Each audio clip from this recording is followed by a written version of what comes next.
Captain Zara Kethver sat alone in the dark corner of Murphy's cantina, watching the ice melt in her third glass of blue Andromedan ale. The trading station outside the windows buzzed with activity as ships came and went, but she paid them no attention. She had bigger problems than the usual chaos of Kepler Station. Her reputation as the best navigator in 3 sectors had made her famous. It had also made her unemployed. Zara was tall, even for an Altarian, with blue skin that seemed to glow in the dim light of the cantina. Her silver hair fell in waves past her shoulders, and her large violet eyes could calculate hyperspace jumps that would make most computers overheat. She could plot courses through radiation storms, navigate around black holes, and find safe passage through asteroid fields that looked impossible to cross. The problem was not her skills. The problem was her attitude. For 5 years, she had turned down every job offer that came her way. The Centauri Trade Federation had offered her more money than she could spend in 10 lifetimes to navigate their luxury ships through pirate space. She said no. The Rigelian military command promised her a captain's rank and her own warship if she would guide their fleets through enemy territory. She said no. Even the mysterious Vanguard Collective had sent 3 different ambassadors with contracts written in languages that did not exist in any database. She said no to them too. The reason was always the same. She had seen what happened to navigators who worked for the big powers. The Centauri liked to put neural implants in their navigators' brains. The implants connected directly to the ship's computer, making navigation faster and more accurate. They also slowly erased the navigator's personality until they became nothing more than a living computer part. Zara had met former Centauri navigators. They could barely remember their own names. The Rigelians preferred genetic modification. They changed their navigators' DNA to make them more obedient and focused. The process was supposed to be reversible. But Zara had never met a Rigelian navigator who had been changed back. They all had the same blank expression and spoke in the same monotone voice. The Vanguard Collective was worst of all. Their navigators simply disappeared. New ships would appear from Vanguard shipyards with perfect navigation systems, but no one ever saw who was operating them. Zara suspected the navigators were still there, somewhere inside the ships, but they were no longer human or alien. They were something else entirely. So she kept saying no, and her savings kept getting smaller. The cantina door opened with a soft hiss, and 3 figures walked in. 2 of them were clearly military types. They moved like soldiers, their eyes automatically scanning the room for threats and exits. The third man was different. He was shorter than his companions, with brown hair that needed cutting and clothes that looked like he had slept in them for a week. Despite his appearance, he walked with the kind of confidence that came from being comfortable in his own skin. Zara watched them approach her table with growing suspicion. She had learned to recognize the signs of another job offer coming her way. The man in the wrinkled clothes pulled out a chair and sat down without being invited. Captain Kethver? I'm Jake Morrison, captain of the cargo ship Lucky Strike. I hear you're the best navigator in this sector. Zara looked him up and down with obvious disdain. I also hear you're human. I don't work for humans. Jake smiled, not seeming offended by her blunt rejection. Why not? She waved her hand dismissively. Your species has been in space for what, 100 years? You're primitive, violent, and from what I've heard, your ships are held together with spare parts. And good luck. Why would I risk my life on a human vessel? Because, Jake said, his smile growing wider, we're the only ones who will let you stay exactly who you are. Zara paused with her drink halfway to her lips. It was not the answer she had expected. What do you mean? I mean, we don't put things in people's brains. We don't change their DNA. We don't make them disappear into our ships. We just want someone who can get us from point A to point B without flying into a star or getting eaten by space monsters. And you think I can do that? I think you're the only one who can do that and still be able to complain about the food afterward. Despite herself, Zara found herself almost smiling. The food is really that bad? Our cook used to be a mechanic. He treats everything like it needs to be fixed with a wrench. One of Jake's companions, a woman with short black hair and grease stains on her uniform, stepped forward. "Captain, we should tell her about the job." Jake nodded. "Right, we need to transport a cargo from the outer rim to the core worlds. The pay is good, the route is mostly safe, and the client seems legitimate. It should be a simple run." "If it's so simple, why do you need the best navigator in 3 sectors?" Zara asked. "Because simple jobs have a way of becoming complicated when you least expect it," Jake replied. "And when they do, I want someone who can think fast and fly?" Faster. Zara studied the 3 humans. They did not look like much. Their clothes were worn, their ship was probably older than she was, and they clearly did not have enough money to afford the kind of navigator they were trying to hire. But there was something different about them. They looked her in the eye when they talked. They did not treat her like a piece of equipment or a problem to be solved. "What kind of cargo?" she asked. "Rare minerals." "Nothing illegal, nothing dangerous. Just expensive rocks that need to get from here to there." "And you're willing to pay my full rate?" Jake's smile faded slightly. "We're willing to pay what we can afford. It's not your full rate, but it's fair. And it comes with something the other offers don't." "Which is?" "The freedom to walk away whenever you want. No contracts, no obligations. No strings attached. If you don't like the job or the crew or the ship, you can leave at the next port, no questions asked." Zara had heard promises like that before, but something in Jake's voice made her believe he meant it. She looked at his companions again. The woman with the grease stains was watching her with curious eyes, not the calculating stare of someone trying to figure out how to use her.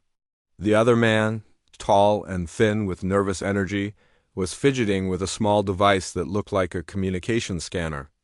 "Your crew," she said. "What are their stories?" Jake glanced at his companions. "Lisa here used to be a military engineer.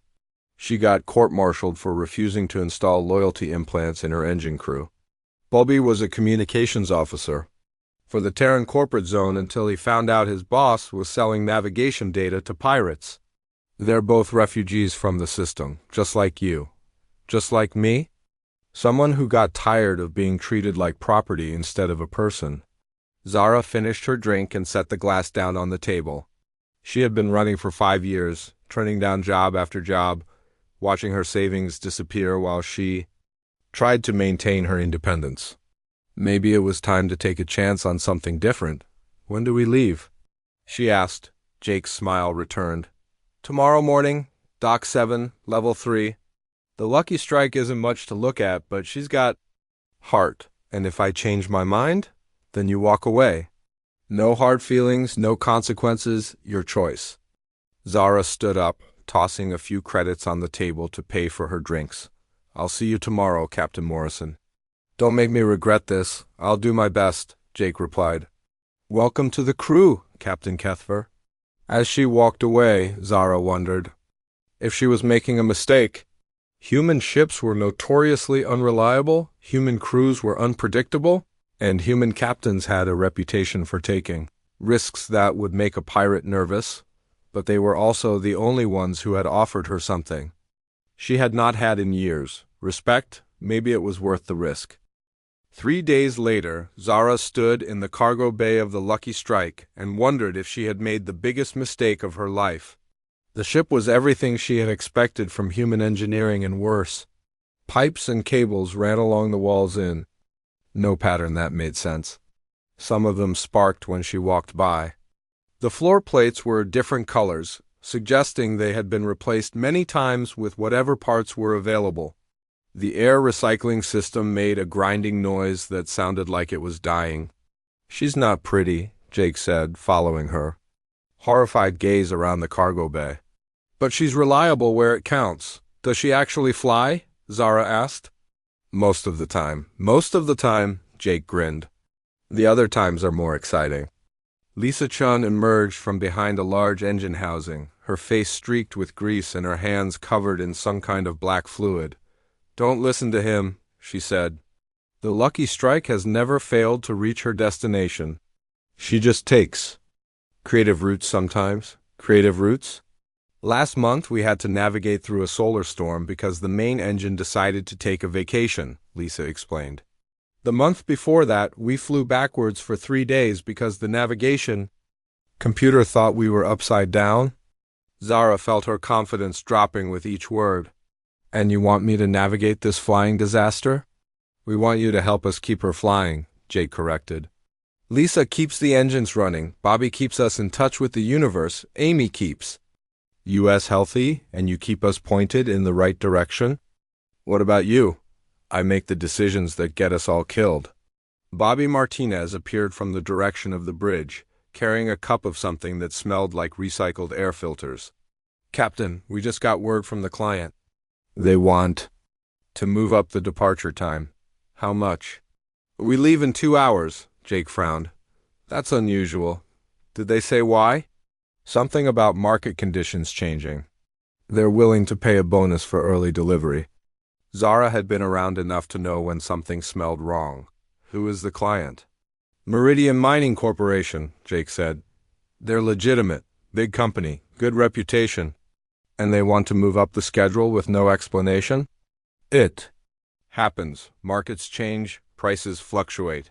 Sometimes you have to move fast to make a profit.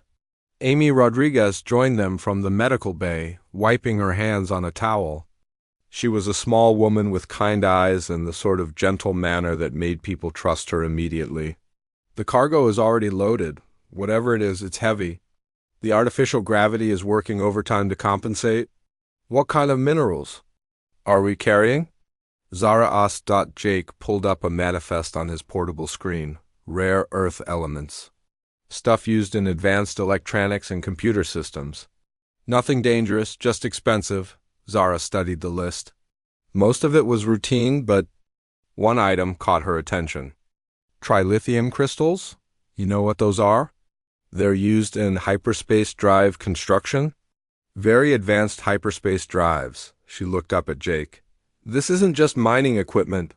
This is the raw material for faster-than-light travel. So, there are 3 major powers in the galaxy who would kill for a shipment like this. The Centauri want better trade routes. The Rigelians want military advantage. The Vanguard wants whatever they can get their hands on. Jake was quiet for a moment. Are you saying we should refuse the job? I'm saying we should be very careful about who follows us. 2 hours later, the Lucky Strike undocked from Kepler Station and began its journey toward the core worlds. The departure was routine, the traffic control was normal, and everything seemed peaceful. Zara had begun to think she was being paranoid when Bobby's voice crackled over the intercom. Captain, we've got company. 3 ships just dropped out of hyperspace behind us. Jake's voice was calm. What kind of ships? Centauri design. Fast interceptors? They're moving to surround us. Time to intercept? 15 minutes. Jake activated the ship-wide communication system. All hands, this is the captain. We may have a problem. Everyone to stations. Zara hurried to the bridge where Bobby was bent over his scanner and Lisa was checking engine readings. The main view screen showed 3 sleek ships approaching from different angles. They were beautiful in the way that predators were beautiful, built for speed and violence. Incoming transmission, Bobby announced. Put it through. The voice that came over the speakers was smooth and cultured, with the accent of someone who had never worried about where their next meal was coming from. Lucky Strike, this is Commander Sterling of the Centauri Trade Federation. You are carrying materials that belong to our organization. Prepare to be boarded. Our cargo manifest shows legal ownership by Meridian Mining, Jake replied. We're not carrying anything that belongs to the Centauri. That is incorrect. The materials you carry were obtained through fraudulent means. We are here to reclaim them. Do you have legal authority to board us? We have 3 armed ships and you have 1 cargo hauler. That is all the authority we need. Zara watched Jake's face as he considered their options. They were outnumbered, outgunned, and caught in open space with nowhere to run. Most captains would surrender and hope for the best. The smart ones would try to negotiate. The desperate ones would try to fight. Jake did something else entirely. Bobby, send a message to Kepler Station. Tell them we're under attack by Centauri. Ships claiming false ownership of our cargo? Lisa, how much power can you give me? For what? For running like hell? Lisa's face lit up with a grin that was slightly insane. How much do you need? Everything you've got and some you don't. I can give you 20% over normal for maybe an hour. After that, the engines will either shut down or explode. That'll have to do. Zara, I need a course to the nearest safe harbor, somewhere with lots of rocks to hide behind. Zara was already working at the navigation console. The Tau Ceti system has an asteroid field. It's dense enough to hide a fleet, but dangerous to navigate. How dangerous? Most pilots won't go near it. The asteroids are too close together and moving too fast. What about you? She looked up at him. I'm not most pilots. Then get us there. Bobby, tell the Centauri we're not interested in their generous offer. What if they shoot at us? Then we'll know they're serious. The Lucky Strike's engines roared to life with a sound like controlled explosions. The ship leaped forward with acceleration that pressed everyone back in their seats. Behind them, the 3 Centauri ships moved to intercept, their weapons charging with bright blue energy. They're firing, Bobby announced, his voice tight with stress. The first energy blast missed by 100 meters, lighting up space with brilliant fire. The second came closer, close enough that Zara could see the heat bloom on the rear sensors. The third would have hit them if Lisa had not chosen that moment to dump coolant from the port side, creating a cloud of frozen particles. That scattered the beam. Entering the asteroid field in 30 seconds, Zara announced. This is going to get rough. How rough? Jake asked. Hold on to something and pray to whatever gods you believe in. The Lucky Strike plunged into the asteroid field like a swimmer, diving into a storm. Rocks the size of buildings tumbled past the hull, close enough to touch. Zara's hands flew over the navigation controls, plotting courses that changed every second as new obstacles appeared in their path. The first Centauri ship tried to follow them and immediately scraped its hull on an asteroid twice its size. The second ship was more careful, but careful meant slow, and slow meant falling behind. The third ship gave up after watching a rock the size of a city block roll past its bow. We're clear, Zara announced after 20 minutes of flying through the maze of tumbling stone. They've stopped pursuing. For now, Jake said, but they'll be waiting when we come out. So what do we do? Jake smiled, and Zara was beginning to recognize that smile. It meant he was about to do something that would either save them all or get them killed. We go deeper, he said, and we wait for them to get bored. As the Lucky Strike disappeared into the heart of the asteroid field, Zara realized something important. She was not bored. For the first time in years, she was actually enjoying her job, even if it was probably going to kill her. The Lucky Strike drifted silently through the asteroid field, her engines powered down to minimal levels. Outside the viewports, massive rocks tumbled slowly through space, some as large as space stations, others no bigger than houses. The silence was broken only by the occasional ping of small debris bouncing off the hull. Zara had never seen anything like it. Most asteroid fields were relatively safe, with rocks spread far apart and moving in predictable patterns. This one was different. The asteroids were packed together so tightly that she could barely find paths between them. They spun and crashed into each other constantly, creating new obstacles every few minutes. How long can we stay here? She asked Jake. As long as we need to, he replied. The Centauri ships are still out there, waiting for us to make a move, but they can't follow us in here. Why not? Because they're flying by the book? Their computer systems won't let them navigate through anything this dangerous. Too much risk of losing expensive ships. Lisa looked up from her engine controls. Speaking of risk, we've got a problem. The engines are running hot from that escape. Run, if we don't get to a station soon, we're going to need major repairs. How soon? Maybe 8 hours before something important breaks. Jake nodded. Bobby, any word from the outside? Bobby was monitoring communications from his station. The Centauri ships are still holding position at the edge of the field. They've called for reinforcements. I'm picking up at least 2 more. Ships heading this way. What kind of ships? Bigger ones. Looks like they're serious about getting our cargo. Amy came onto the bridge carrying a pot of something that smelled like actual coffee. I thought everyone could use this, she said, handing out cups. It's not very good, but it's hot.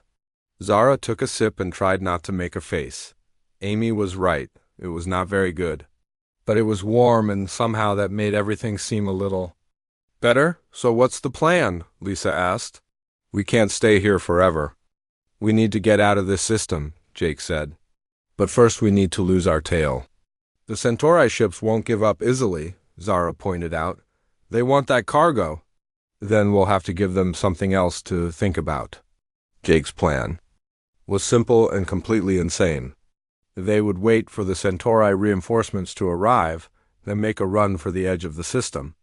But instead of heading for the nearest hyperspace jump point, they would go the opposite direction toward the system's sun.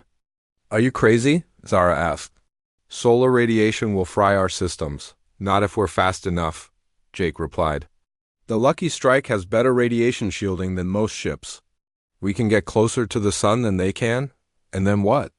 Then we use the sun's gravity to slingshot us toward the real jump point. We'll be moving too fast for them to intercept. That's assuming we don't get burned to death first. That's assuming a lot of things, Jake admitted. But it's better than sitting here waiting for them to figure out how to come after us. The wait was the worst part. For 6 hours, they drifted through the asteroid field while the Centauri ships gathered at the edge of the system. Zara watched the sensors as more ships arrived. First 2, then 4, then 8. By the time they finished assembling their fleet, there were 12 Centauri vessels waiting for the Lucky Strike to emerge. They're taking this personally, Bobby observed. Good, Jake said. Angry people make mistakes. When they finally made their move, it was with all the subtlety of a solar flare. The Lucky Strike burst out of the asteroid field at full speed, her engines blazing bright enough to blind anyone watching. The Centauri ships immediately gave chase, their formations perfect and their weapons ready. They're fast, Zara said, watching the pursuit ships gaining ground. We're faster, Lisa replied, coaxing every bit of power from the engines. At least for now. The race toward the sun was unlike anything Zara had ever experienced. As they got closer to the star, the temperature inside the ship began to rise. The radiation detectors started clicking faster and faster. The main view screen had to be filtered to prevent permanent eye damage.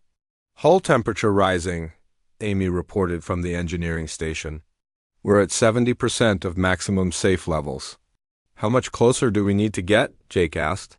Another 2 minutes, Zara said, her hands flying over the navigation controls as she calculated their slingshot trajectory. But I don't think we can take another 2 minutes. Hull temperature at 80%, Amy called out. Behind them, the Centauri ships were falling back. Their captains were skilled, but they were not insane. They knew when to stop pushing. Their luck, 90%, Amy said. Captain, we need to turn away now. Not yet, Jake replied. Zara, how much longer? 30 seconds. Hull temperature at 95%, Amy announced. Any higher, and we'll start losing hull integrity. 20 seconds, 98%. 10 seconds, 99%. Captain, if we don't turn now, we're going to cook. Now! Zara shouted. The Lucky Strike whipped around the sun like a stone from a sling, using the star's massive gravity to accelerate toward the hyperspace jump point. The maneuver was perfect, sending them racing away from the sun at twice their previous speed. Hull temperature dropping, Amy reported with relief. We're going to make it. Distance to jump point? Jake asked. 3 minutes at current speed. Zara said. The Centauri ships are too far behind to catch us. But their celebration was short-lived. As they approached the jump point, Bobby's sensors picked up something that made everyone's blood run cold. Captain, we've got new contacts. 3 ships, big ones, dropping out of hyperspace right at the jump point. The main view screen flickered as the new ships came into view. They were massive, dark gray vessels with weapon arrays that could reduce the Lucky Strike to scrap metal in seconds. The design was unmistakable. "Regilian Military Command," Jake said quietly. "Battle cruisers." "They're moving to block our escape route," Zara observed. "We can't get around them." "And we can't go back?" Lisa added. "The Centauri ships are still behind us, so we're trapped," Amy said. "Maybe," Jake replied. "Bobby, open a channel to the Regilian ships." "Channel open, Captain." "This is Captain Jake Morrison of the cargo vessel Lucky Strike. We're carrying legitimate cargo to the core worlds. We have no quarrel with the Regilian Military Command." The response came back in a voice that sounded like it had been carved from stone.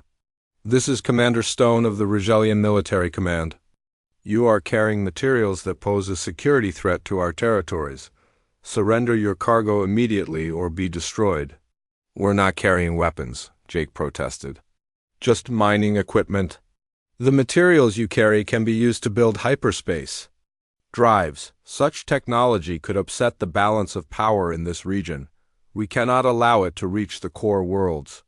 "So you're just going to steal our cargo?" "We are protecting our interests."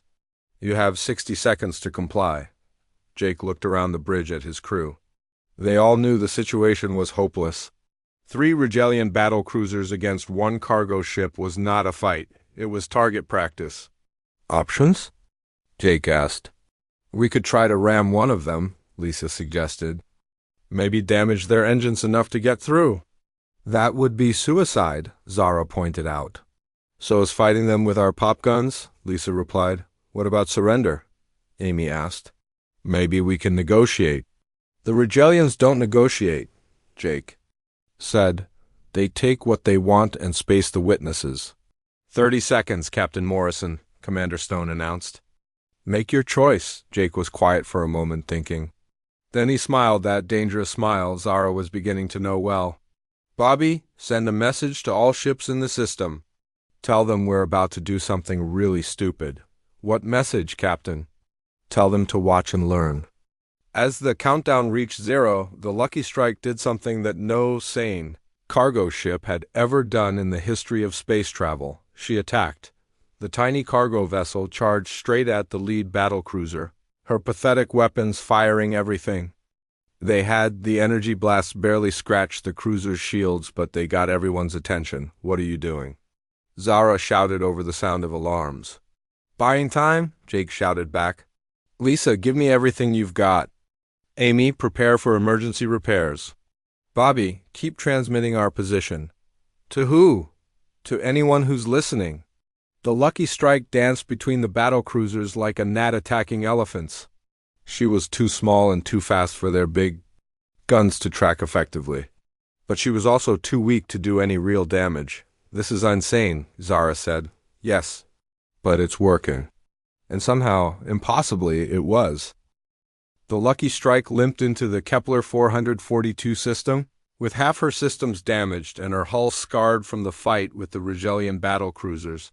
They had escaped, but barely. Lisa worked around the clock to keep the engines running, while Amy treated the crew for radiation exposure and Bobby tried to repair the communications array. "How did we get away from 3 battle cruisers?" Zara asked Jake as they sat in the small mess hall, eating Amy's attempt at dinner. "We didn't fight them," Jake replied. "We annoyed them." "There's a difference." "I don't understand." "The Regilians are military. They think in terms of formations and battle plans and proper tactics. They weren't prepared for a cargo ship that attacked them like a fighter and ran away like a coward. So we confused them. We made them angry. Angry people make mistakes. While they were trying to swat us like a fly, we managed to get close enough to one of their ships to damage their sensor array. Once we did that, we had a blind spot to escape through." Zara shook her head. "You're all insane." "Thank you," Jake said with a grin. "We try." The refueling station at Kepler 442 was supposed to be a safe haven. It was a neutral zone, protected by treaties that even the major powers respected. Ships from across the galaxy stopped there to refuel, trade, and make repairs. It should have been busy with activity. Instead, it was completely empty. This is wrong, Zara said, staring at the sensor readings. There should be dozens of ships here. Where is everyone? Amy asked. Bobby checked his communications equipment. I'm getting an automated message from the station. It says there's a quarantine in effect. All ships are ordered to stay away. Quarantine for what? Jake asked. Unknown plague? The message is signed by the Vanguard Collective. Everyone on the bridge went quiet. The Vanguard Collective was the most mysterious and dangerous of the major powers. They operated in the shadows, using advanced technology and methods that no one understood. When the Vanguard was involved, bad things happened to good people. Options? Jake asked. We need fuel, Lisa said. The engines are running on fumes. If we don't refuel soon, we'll be dead in space. And if we dock at that station? Then we walk into whatever trap they've set for us, Zara said. What makes? You think it's a trap? The Vanguard doesn't do quarantines. They don't care about plagues or diseases. They care about technology and power. If they've cleared this system, it's because they want something, our cargo, or us. Jake was quiet for a moment, thinking. Bobby scanned the station. Full spectrum. Analysis. Bobby worked at his controls for several minutes. Captain, the station's been modified. There are new sensor arrays everywhere. The whole thing has been turned into a giant listening post. They're tracking us, Zara said. They know exactly where we are. Then we might as well make this easy, Jake said. Open a channel to the station. Are you sure that's wise?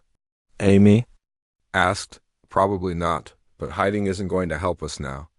The response came immediately, as if they had been waiting for the lucky strike to make contact. The voice was smooth and artificial, completely without emotion. Captain Morrison.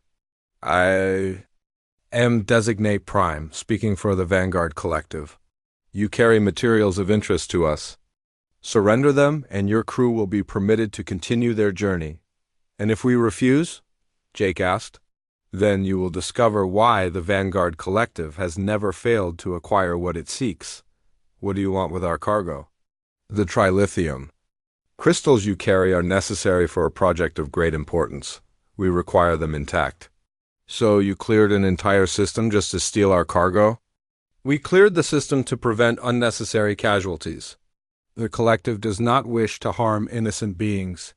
How thoughtful of you. You have 10 minutes to decide, Captain Morrison. After that, the choice will be removed from you. The transmission ended, leaving the bridge in silence. Well, Jake said finally, at least they're polite about it. What do we do? Lisa asked. We can't fight them, Amy said. Nobody fights the Vanguard and wins. We can't run either, Bobby added. They've got us boxed in. Jake looked at Zara. Any ideas? She studied the sensor readings, looking for something, anything that might help them. The station was huge, with dozens of docking bays and service areas. The Vanguard had modified it extensively, adding equipment that she didn't recognize. There, she said, pointing to a section of the station that looked different from the rest. That area doesn't match the original station design. It's been added recently. What is it? I don't know. But it's drawing a lot of power. Weapons? Maybe, or maybe something else. Jake made his decision. Bobby, send a message to the Vanguard. Tell them we're willing to negotiate. Captain, Lisa said, surprised. Trust me. The lucky strike approached the station slowly, her weapons powered down and her shields at minimal levels. To anyone watching, they looked like a crew that had given up hope. But Jake had something else in mind. 3 Vanguard ships materialized from nowhere, surrounding the lucky strike with perfect precision. They were sleek, black vessels that seemed to absorb light, rather than reflect it. No running lights, no communication signals, no signs of life at all. They're like ghosts, Amy whispered. Worse, Zara said. Ghosts used to be alive? I don't think these things were ever alive. One of the Vanguard ships moved closer, extending a docking tube toward the Lucky Strike's airlock. The tube connected. With a soft thud and the airlock cycled open, 3 figures entered the ship. They wore environmental suits that revealed nothing of their true nature, and their voices were distorted by electronic modulators. They moved with mechanical precision, as if they were machines pretending to be people. "You are Captain Morrison," the lead figure said. "It was not a question. I am. You will transfer the cargo to us immediately. What about our payment? You will be compensated for your cooperation. How much? You will be allowed to live." The three figures moved toward the cargo bay, expecting no resistance. But Jake had other plans. "Actually," he said, "I think we need to renegotiate." The lead figure turned back to him. "There is nothing to negotiate. You will surrender the cargo. Will we?" "Yes." "And what if we don't?" "Then you will be eliminated," Jake smiled. I've been thinking about that.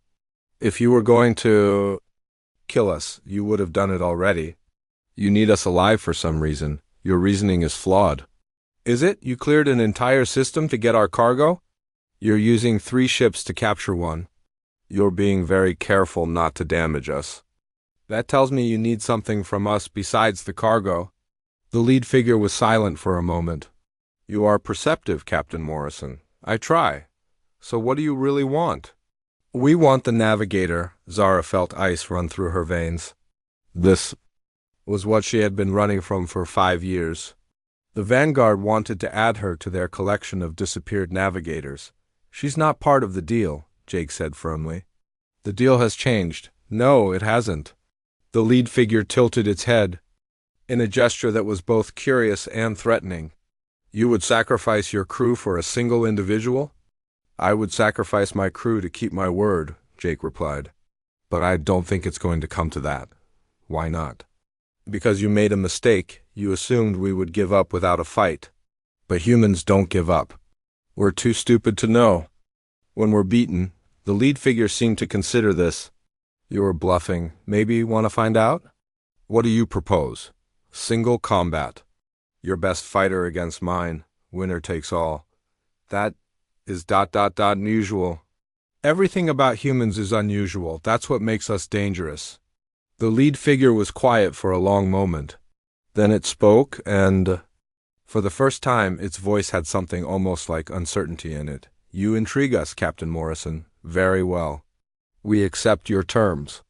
As the Vanguard operatives left to prepare for the combat, Zara grabbed Jake's arm. "Are you insane?" she hissed. "You can't fight the Vanguard. Nobody knows what they're capable of." "I'm not going to fight them," Jake said calmly. "Then who is?" Jake smiled. "You are." Zara stared at Jake as if he had lost his mind. "You want me to fight a Vanguard operative? Are you completely insane?" "Not fight," Jake said calmly. "Compete, there's a difference." "What kind of competition?" "Navigation, it's what you do best." "Against, the Vanguard, they have technology we can't even imagine." "But do they have instinct? Do they have the ability to think outside the rules?" Before Zara could answer, the lead Vanguard operative returned. "We have prepared the competition. Your navigator will compete against our navigation system. The challenge will be to plot a course through the Maelstrom Nebula." Zara's blood went cold. The Maelstrom Nebula was legendary among navigators. It was a region of space where normal physics didn't work properly. Ships that entered it were never seen again. The few that had emerged were found drifting with their crews dead and their computers completely fried. "That's impossible," she said. "No one can navigate through the Maelstrom." "Our navigation system can," the operative replied. "If your navigator cannot, then we will consider the competition won." "And if she can? Then you may keep your cargo and your navigator." "We will not pursue you further." Jake looked at Zara. "It's your choice. But remember, you're not just any navigator. You're the best navigator in 3 sectors." "The best living navigator," Zara corrected. "The best navigators are all dead. They died trying to do impossible things." "So don't do the impossible," Jake said. "Do the merely improbable?" The competition was set up in the station's main computer center. Zara sat at a navigation console that looked like it belonged in a museum, while the Vanguard operative connected to a machine that filled half the room. The machine hummed with energy and displayed holographic star charts that hurt to look at. "The rules are simple," the operative explained. "You will both plot a course through the Maelstrom Nebula. The first to complete a viable route wins. You may begin. Zara stared at the display showing the nebula. It was a swirling mass of energy and matter that seemed to change every few seconds. Radiation storms swept through it constantly. Gravitational anomalies appeared and disappeared without warning. The few probes that had been sent into it had lasted less than an hour before being destroyed. The Vanguard machine began working immediately. Data flowed across its displays faster than any human could read. It was analyzing millions of variables, calculating probabilities, mapping every particle of matter in the nebula. Zara closed her eyes and tried to think. The problem with the maelstrom wasn't just that it was dangerous. The problem was that it was chaotic. It didn't follow rules. Normal navigation techniques relied on predictable patterns, but the nebula had no patterns. It was pure randomness. Unless it wasn't, Zara opened her eyes and began to work. Instead of trying to map the entire nebula, she focused on one small section. Instead of calculating the safest route, she looked for the most dangerous one. Instead of avoiding the storms and anomalies, she began to plot a course that would use them. "What are you doing?" Jake asked quietly. "Something stupid," she replied. "The Vanguard machine is trying to predict the nebula's behavior, but you can't predict chaos. You can only ride it." "Ride it?" "The storms and anomalies aren't random. They're part of a larger pattern, like rapids in a river. If you try to fight them, they'll destroy you. But if you go with them, they'll carry you through." The Vanguard machine was still calculating, its displays showing increasingly complex mathematical models. But Zara was working with intuition, following hunches that made no logical sense. "There," she said finally. "Done." The operative looked up from its machine. "Impossible. Our calculations are not yet complete. Then you lose." "Show us your route." Zara's course appeared on the main display. It looked like the work of a madman diving into the heart of the most dangerous storms and surfing gravitational waves that would tear most ships apart. But there was something elegant about it, like a dance choreographed by chaos itself. "This route is suicide," the operative said. "No ship could survive these conditions." "A normal ship couldn't," Zara agreed. "But the Lucky Strike isn't a normal ship. She's tough, she's fast, and she's used to impossible situations." "You would risk your lives on this course?" "We've been risking our lives since we left port. At least this way we're doing it on our own terms." The operative was silent for a long moment. Then it spoke, and for the first time, its voice sounded almost human. "You're not like other navigators." "No," Zara said. "I'm not." "You think with your heart as well as your mind?" "Sometimes the heart sees things the mind misses. Our calculations show a 37% chance of survival using your route." "Your calculations are wrong. How can you be certain?" "Because your calculations don't account for the human factor." The operative tilted its head. "Explain. Humans don't just navigate. We adapt, we improvise. We do things that shouldn't work but somehow do. Your machine can calculate 1,000,000 variables, but it can't account for the one variable that matters most." "Which is? The will to survive?" The operative was quiet for a long moment. Then it disconnected from its machine and turned to face them. "You have won the competition," it said. "But we are curious. Would you actually attempt this route?" "If we had to," Jake said. "But I'm hoping we don't have to." "Why?" "Because I'm betting you're as curious about us as we are about you." The operative seemed to consider this. "You are interesting. Most species become predictable once we understand their technology, but humans continue to surprise us." "Is that why you want Zara?" "We wanted to understand how she navigates by intuition rather than calculation. Our navigators are efficient, but they lack creativity." "So you were going to dissect her brain?" "We were going to preserve her consciousness in our navigation systems. She would have been immortal. And mindless." "Not mindless, focused." Zara stepped forward. "I've seen your preserved navigators. They're not immortal. They're prisoners. They are efficient. They're miserable. I can see it in their eyes." They want to be free, but they can't even remember what freedom feels like. The operative was quiet for a long moment. When it spoke again, its voice was different, softer, more uncertain. Freedom is ... chaotic, inefficient. It's also beautiful, Zara said. It's what makes life worth living. We do not understand. Then let me show you. Zara walked to the navigation console and pulled up a star chart. Not the Maelstrom Nebula, but a simple trade route between two systems. The kind of route she had flown 1,000 times. This is the standard route, she said, highlighting the path in blue. It's safe, efficient, and completely predictable. She traced another line in red. This is the route I would take. It's longer, more dangerous, and uses twice as much fuel. Why would you choose the inferior route? Because it passes through.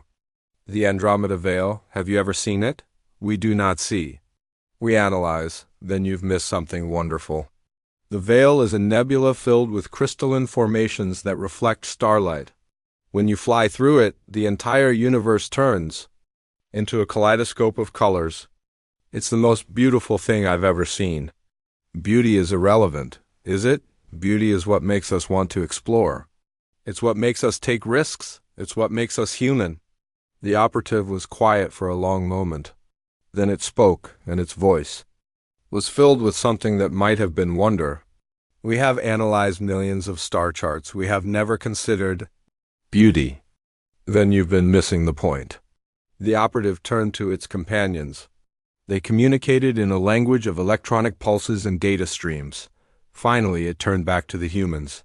We withdraw our claim on the cargo and the navigator. You are free to go, just like that? Jake asked. You have given us something more valuable than trilithium crystals? You have given us a new way of seeing the universe. And what are you going to do with it? We do not know, but we are curious to find out. As the Vanguard operatives left, Zara felt a weight lift from her shoulders. For the first time in 5 years, she was truly free. Not just from the Vanguard, but from the fear that had been driving her. So, Jake said, still think humans are primitive? Zara smiled. Primitive, yes. Dangerous, definitely. But you're also the only species in the galaxy that would risk everything to keep a promise. Is that a good thing? It's a human thing. And right now, I think that's exactly what the galaxy needs.